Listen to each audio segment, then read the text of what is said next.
প্রিয় দর্শক বন্ধুরা, আশা করি আপনারা খুব ভালো আছেন। মাই ওয়ার্ল্ড বাংলায় আপনাদের সবাইকে স্বাগত জানিয়ে আমি রাকেশ মজুমদার আজকের পর্বটি শুরু করছি। আজ আমি আপনাদেরকে নিয়ে যাব এক ঐতিহাসিক এবং দর্শনীয় স্থান ব্যারাকপুরে। শীতের এই সুন্দর আবহাওয়ায় চলুন ব্যারাকপুর শহরটা একটু ঘুরে দেখি। আমরা এখন গঙ্গা নদী পার করছি। এখান থেকে আমি যাব ব্যারাকপুর ফেরিঘাট। ব্যারাকপুর ফেরিঘাট থেকে প্রথমে যাব মঙ্গল পাণ্ডে পার্ক। সিপাহী বিদ্রোহের প্রথম শহীদ হন মঙ্গল পাণ্ডে, তারই নামাঙ্কিত এই পার্ক। এখানে প্রবেশ মূল্য 50 টাকা।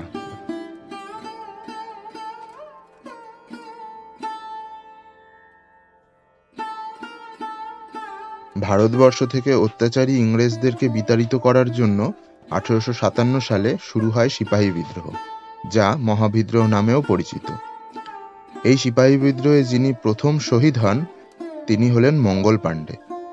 এই পার্কে ঢুকেই আপনারা প্রথমেই মঙ্গল পাণ্ডের স্মৃতিস্তম্ভ দেখতে পাবেন।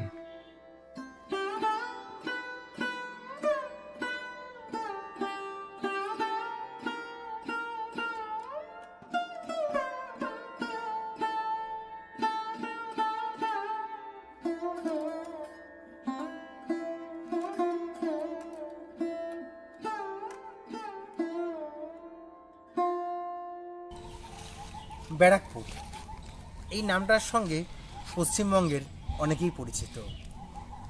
ব্যারাকপুর একটি ব্যস্ত শহর, আর এই শহরে একটি অন্যতম দর্শনীয় স্থানই হলো মঙ্গল পাণ্ডে পার্ক। আমরা সকলেই কম বেশি ইতিহাসটা পড়েছি। ভারতবর্ষের ইতিহাসের একটি অন্যতম অধ্যায় হলো মহাবিদ্রোহ, এবং সেই মহাবিদ্রোহের যে স্থান কিংবা মঙ্গল পাণ্ডের যে ভূমিকা ছিল মহাবিদ্রোহে, তা কিন্তু কখনোই আমরা অস্বীকার করতে পারি না। তাই সেই জায়গাটিকে সচক্ষে দেখতে হলে কিংবা সেই জায়গাটিকে কি সুন্দর করে সংস্করণ করেছে, এই বিষয়গুলোকে দেখতে হলে আমার মনে হয় এই মঙ্গল পাণ্ডে আসতেই হবে। এই একটা সুন্দর পার্ক, এখানে যেমন দোলনা রয়েছে, আবার আমরা যদি তাকিয়ে দেখি এবং কি সুন্দর কামানটা তৈরি করা রয়েছে, অর্থাৎ ইতিহাস এবং প্রকৃতি যেন এখানে একে অপরের সঙ্গে মিলেমিশে গেছে। এখানে যেমন চিলড্রেন্স পার্ক রয়েছে, এখানে আমি জিরাফের মডেল দেখতে পাচ্ছি দূর থেকে, এবং এখানে মঙ্গল পাণ্ডের স্ট্যাচুও আমি দেখতে পাচ্ছি, সবই রয়েছে। অর্থাৎ ইতিহাস এবং প্রকৃতির মেলবন্ধন আমরা বলতে পারি। তাই শুধুমাত্র যে একটি দর্শনীয় স্থান তা নয়, এর কিন্তু একটি ঐতিহাসিক প্রেক্ষাপট রয়েছে। তো আমার মনে হয় শীতের দিনে যদি আমরা একটু বেড়াতে আসি এই জায়গাটায় আমাদের পরিবারের সকলকে নিয়ে, আমার মনে হয় সকলের খুব ভালো লাগবে।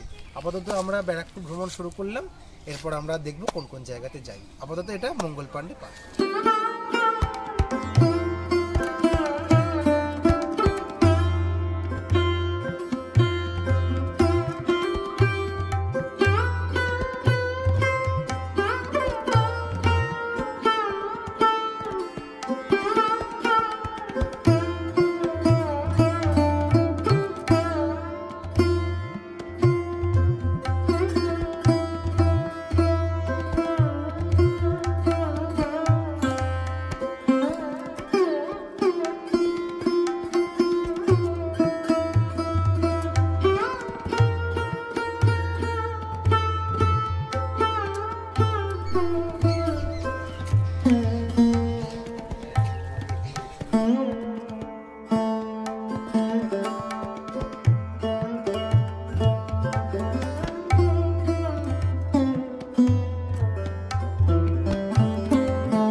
মঙ্গল পাণ্ডের পর এবার আমরা চলে এলাম ব্যারাকপুরের আমাদের আজকের দ্বিতীয় দর্শনীয় স্থান অন্নপূর্ণা মন্দির।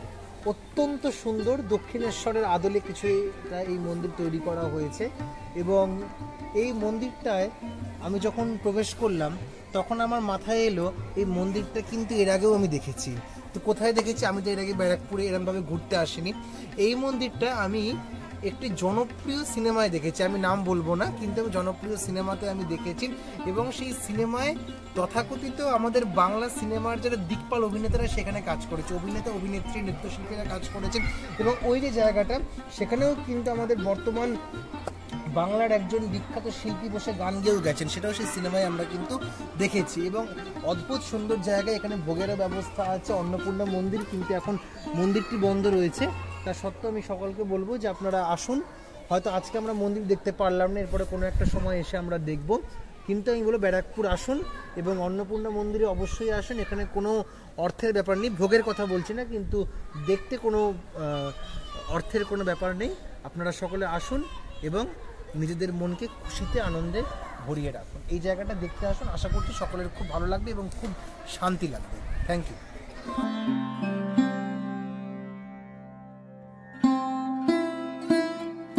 আমরা যে ব্যারাকপুরের উদ্দেশ্যে বেরিয়েছিলাম সকালবেলায়, এটা হচ্ছে আমাদের থার্ড প্রজেক্ট। এটা হচ্ছে গান্ধীঘাট, অপূর্ব দর্শনীয় স্থান, সত্যি মন ভরে গেল। আমরা ভাবি যে অনেক দূর দূরান্তে গেলে হয়তো খুব খুব আনন্দ করা যাবে, কিন্তু তার থেকেও যদি আমাদের বাড়ির আশেপাশে আমরা একটু কষ্ট করে দেখি, ব্যারাকপুর কিন্তু তার একটা আদর্শ নিদর্শন। আমি একটা কথাই লাস্টে বলবো, যত বড় হোক ইন্দ্রধনু সে সুদূর আকাশে আঁকা, আমি ভালোবাসি মোর ধরনী প্রজাপতিটির পাখা। ব্যারাকপুর তোমাকে সেলাম, সবাই আসবেন আপনারা।